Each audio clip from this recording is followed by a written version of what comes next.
యేసయ్యా యేసయ్యా యేసయ్యా యేసయ్యా యేసయ్యా యేసయ్యా మేలు చెయ్యక నీవు ఉండలేవయ్యా ఆరాధించక నేను ఉండలేనయ్యా మేలు చెయ్యక నీవు ఉండలేవయ్యా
స్తోత్రం.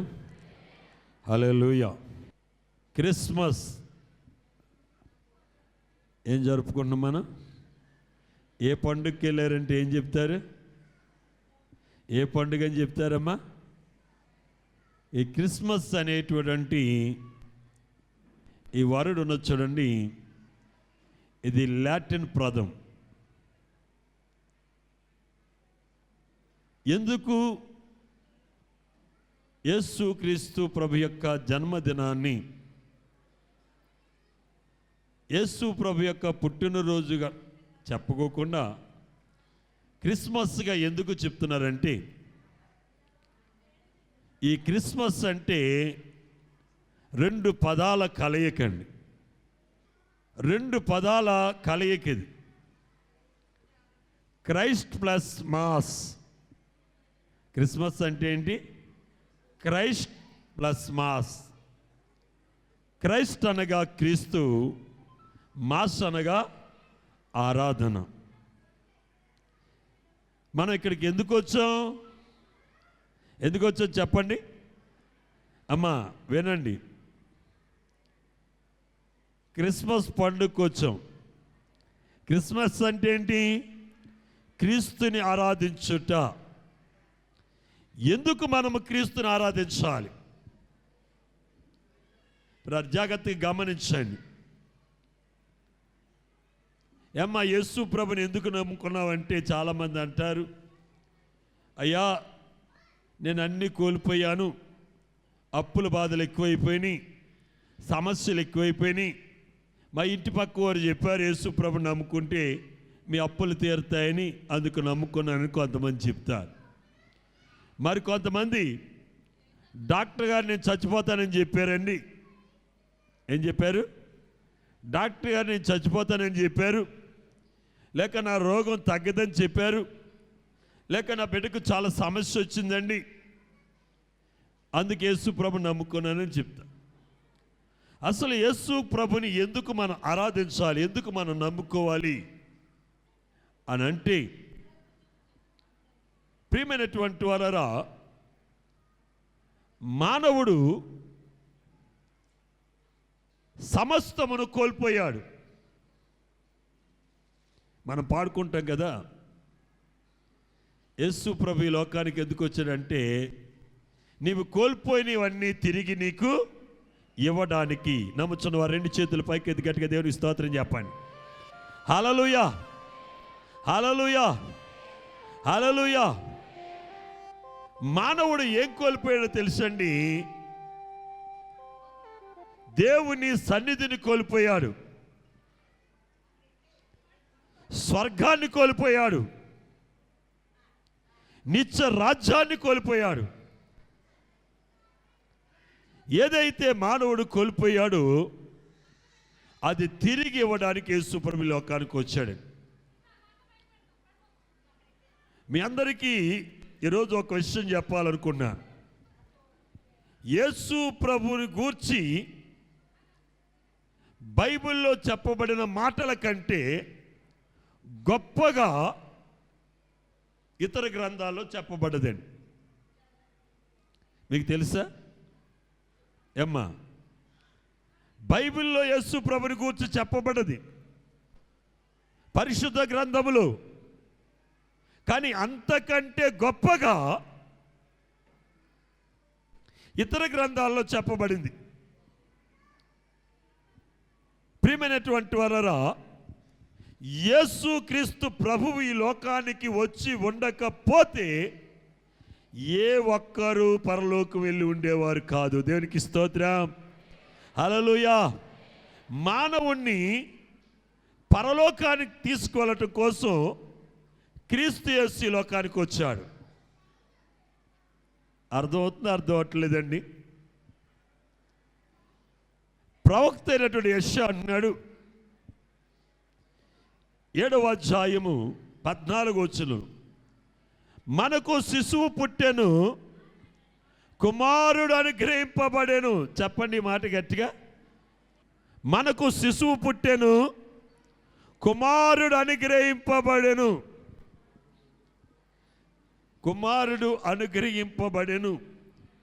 అని ప్రవక్త అయినటువంటి యెషయా ద్వారా ప్రభువు సెలవిచ్చిన మాట అండి ఇది. ప్రియమైనటువంటి వారరా, మీకు శ్లోకం గురించి చెప్తాను వినండి. అపుత్రస్య గతిర్నాస్తి. అర్థమవుతుందా? అపుత్రస్య గతిర్నాస్తి. పుత్రుడు లేకపోతే నరకానికి పోతారట. ఎవరు లేకపోతే? కొడుకు లేకపోతేనట నరకానికి పోతారట. నరకము నుండి నువ్వు తప్పింపబడాలంటే కొడుకు పుట్టాలి, కుమారుడు పుట్టాలండి. నేను ఎక్కడికి పోతాను? ఏమండి, స్వర్గానికా? మరి శ్లోకం అలా చెప్పట్లేదు కదా. అపుత్రస్య గతిర్నాస్తి. ప్రియమైనటువంటి వాళ్ళరా, ఈ శ్లోకం ఎందుకు చెప్పబడిందంటే కుమారుడు పుట్టకపోతే, ఎవరండి? కుమారుడు పుట్టకపోతే పున్నామి నరకము నుండి మానవుడు తప్పింపబడడు. అయితే ప్రియమైనటువంటి వాళ్ళరా, ఈ లోకములో చాలామంది దేవుని మందిరానికి వచ్చి చెప్పే మాట ఏంటంటే మా కొడుకు నరకాన్ని చూపించేస్తున్నాడండి అంటారు. కొంతమంది తల్లిదండ్రులు అయితే ఊళ్ళో అందరికీ సావు వస్తుంది కానీ ఈ కొడుకు రావట్లేదు అంటది. ఎందుకంటే అంత బాధ పెడుతున్న కుమారులు, అంత బాధ అనిపిస్తున్నటువంటి తల్లిదండ్రులు ఉన్నారండి. ఇలాంటి కొడుకులన్నీ నరకము నుండి తప్పిస్తారు. కానీ చెప్పబడిన ఈ శ్లోకం ఎవరి గురించి అంటే ప్రభు అయినటువంటి యేసు క్రీస్తుని గురించి. నమ్ముచున్న వారు రెండు చేతుల పైకి గట్టిగా దేవునికి స్తోత్రం చెప్దాం. గట్టిగా చెప్దాం, ఇంకా గట్టిగా చెప్దాం. అక్కడ చెప్పబడినటువంటి ఆ కుమారుడు ఎవరో తెలుసండి? యేసు క్రీస్తు ప్రభులు వారు. ఆయన ఈ లోకములో జన్మించక పూర్వము ఆయన మరియమ్మ గారిని ఏర్పాటు చేసుకొని ఆమెకి సెలవిచ్చి, అమ్మ నీవు గర్భము ధరించుకుంటావు, ఒక కుమారుని కట్టావు, ప్రభు నీకు తోడై ఉంటాడని దూత చెప్పింది. ఆ మాటలు ఆమె హృదయంలో భద్రపరుచుకొని ప్రభుకి ఆమె యొక్క హృదయములు చోటిచ్చి ఆయనను సాధారణంగా ఆమె ఆహ్వానించిందండి. ఎప్పుడైతే మరియమ్మ గారు తల్లి అయిందని తెలిసిందో యోసేపు ఆమెను విడిచిపెట్టేయాలనుకున్నాడు. ఎందుకనగా ఈ సువర్తమానము ఆమె యొద్దకు రాక ముందే యోసేపుతో ఆమెకి ఏం జరిగిందటండి? నిశ్చితార్థం జరిగింది, ఎంగేజ్మెంట్ జరిగింది. నిజంగా ఒకవేళ ఎంగేజ్మెంటు అవ్వకోకుండా యేసు ప్రభుని ఆమె మొయ్యవలసి వస్తే ఆమె అలాగ ఉండిపోవునేమో. కానీ ఎంగేజ్మెంట్ అంటే పెళ్ళి అయిపోయినట్టే, సగం పెళ్ళి అయిపోయినట్టే. అయితే యోసేపు ఆమెని విడిచిపెట్టకూడదని రహస్యంగా ఆమెను విడిచిపెట్టాలనుకుని ఆలోచిస్తూ ఉండగా ప్రభుదూత యోసేపుకు ప్రత్యక్షమై, యోసేపు మరియను చేర్చుకోవడానికి నువ్వు భయపడొద్దు, ఆమె గర్భము ధరించుకున్నది పరిశుద్ధాత్మ వలన తప్ప మరి దేని వలన కాదు. ఆమె ఒక కొడుకును కంటుంది. ఈ రోజుల్లో అయితే పుట్టేది కొడుకో కూతురు మగో ఆడో చెప్పేస్తారు. ఆ దినాలు ఏమీ లేవండి. అయితే ఆ దూత యోసేపుతో అంటున్నాడు, ఆమె ఒక కుమారుని కంటుంది, ఆయనకి యేసు అని పేరు పెడతారు. యేసు అని పేరుకి అర్థము రక్షకుడు అని అర్థం. దేవునికి స్తోత్రం. యేసు అని పేరుకి ఏంటండి? రక్షకుడు అని అర్థం. ఎందుకు యేసు అని పేరు పెడతారంటే తన ప్రజలను వారి పాపముల నుండి ఆయనే రక్షించిన గనుక ఆయనకి యేసు అని పేరు పెట్టెదరు. దేవునికి స్తోత్రం. మనలను మన పాపముల నుండి రక్షించడానికి ప్రభు అయినటువంటి యేసుక్రీస్తు లోకానికి వచ్చాడు. ప్రియమైనటువంటి వారరా, యేసుక్రీస్తు ప్రభుల వారు తన ప్రజలను వారి పాపముల నుండి రక్షించడానికి ఈ లోకానికి వచ్చారు. ఎవరైన ప్రజలు అనగా ఈ భూలోకములో ఉన్నటువంటి సమస్త మానవులు దేవుని యొక్క ప్రజలండి. ఆయన లేకుండా ఈ సృష్టిలో ఏది కలగలేదు. అనేక రకాలుగా మనం ఈ లోకంలో జీవించవచ్చు, అనేక ప్రాంతాలకు చెందినటువంటి వారమై ఉండొచ్చు. కానీ మనల్ని అందరినీ కలుగజేస్తున్నటువంటి సృష్టికర్త ఒక్కరే, ఆయనే ప్రభు అయినటువంటి యేసుక్రీస్తు. అయితే ప్రియమైనటువంటి వారరా, ఈ లోకములు తన ప్రజలను తిరిగి తన యొద్దకు చేర్చుకోవటం కోసం ఆయన మానవ రూపం దాల్చి మన మధ్యకు వచ్చాడు. వాక్యం ఏమని చెప్తుందంటే, ఆది యందు వాక్యం ఉండెను, వాక్యము దేవుని యొద్ద ఉండెను, వాక్యము దేవుడై ఉండెను. ఆ వాక్యము శరీరధారి కృపా సత్య సంపూర్ణుడిగా మన మధ్య నివసించును. ఆది యందు ఉన్న వాక్యము, దేవుని యొద్ద ఉన్న వాక్యము, దేవుడై ఉన్న వాక్యము శరీరము ధరించుకుని భూలోకానికి ఎందుకు రావాల్సి వచ్చిందో తెలుసండి. పాపులమైన మనలను నీతిమంతులుగా మార్చడం కోసం నీతిమంతుడైన ప్రభు ఈ భూలోకానికి వచ్చారు. పాప సహితులమైన మనలను పాప రహితులుగా మార్చడం కోసం పరిశుద్ధుడైనటువంటి ప్రభు ఈ లోకానికి వచ్చాడు. సర్వ మానవాళిని వారి పాపముల నుండి రక్షించగలిగినటువంటి ఈ ఏకైక దేవుడు యేసుక్రీస్తు ప్రభు ఒక్కడే. దేవునికి స్తోత్రం. ఈ లోకములో అనేక నామాలు ఉన్నాయి, కానీ తన ప్రజల కోసం ప్రాణం పెట్టినటువంటి వారు ఎవరు లేరు. యేసుక్రీస్తు సర్వ మానవాళి కొరకు ఈ లోకానికి వచ్చాడు. సర్వ మానవాళి నిమిత్తం ప్రాణం పెట్టి ఉచితమైన రక్షణ అనుగ్రహించాడు. ఆయన గూర్చి చెప్పబడిన మాట ఏంటంటే, యేసుక్రీస్తు ప్రభువు అందరికీ ప్రభువు. దేవునికి స్తోత్రం. అందరిని రక్షించడానికి, మానవులందరినీ కూడా ఆ స్వర్గలోకానికి తీసుకెళ్ళడానికి. ఎందుకంటే స్వతహాగా మానవుడు స్వర్గలోకానికి వెళ్ళలేడు, పరలోకానికి వెళ్ళలేడండి. ఎందుకనగా ఈ లోకముల మానవుడు జన్మ కర్మ పాపములతో జీవిస్తున్నాడు. పాపములోనే పుడుతున్నావు, పాపములోనే పెరుగుతున్నావు, పాపములోనే సరిపోతున్నావు. ఒక వ్యక్తి పాపములో పుట్టి పాపములో పెరిగి పాపములోనే సరిపోతే ఆ వ్యక్తి నిత్య నరకానికి వెళ్తాడండి. అయితే అట్టి నిత్య నరకము నుండి తప్పించడం కోసం క్రీస్తు యేసు 2024 సంవత్సరాలకు పూర్వము ఈ భూలోకానికి వచ్చి సర్వ మానవాళి కొరకు ఆయన జీవించి ఆయన ప్రాణం పెట్టి ఉచితమైనటువంటి రక్షణ మనకు అనుగ్రహించాడు. కనుక ఆ ప్రభువు నీ జీవితంలోకి ఆహ్వానించి ఆయన నీ జీవితంలో అవకాశం ఇచ్చినట్లయితే పాపివైన నిన్ను ఆయన పరిశుద్ధునిగా మారుస్తాడండి. ఆయన అంటున్నాడు, ఇదిగో నీ పాపములు క్షమింపడు. ఆయన ఎవరి పాపములైతే క్షమిస్తాడో వారి పాపములు క్షమింపబడతాయి. ఎవరి పాపములైతే క్షమింపబడతాయో వారు పరలోకానికి వెళ్తారని. ఈ భూమి మీద పాపములు క్షమించడానికి ఆయనకు మాత్రమే అధికారం ఉందండి. కనుక ప్రియమైనటువంటి వారు ఆయన యందు విశ్వసించండి, ఆయన యందు విశ్వాసం ఉంచి విశ్వాసంలో ముందుకు కొనసాగండి. దేవుడు మీకు మీ కుటుంబాలకు తోడై ఉండును గాక. ఆమేన్.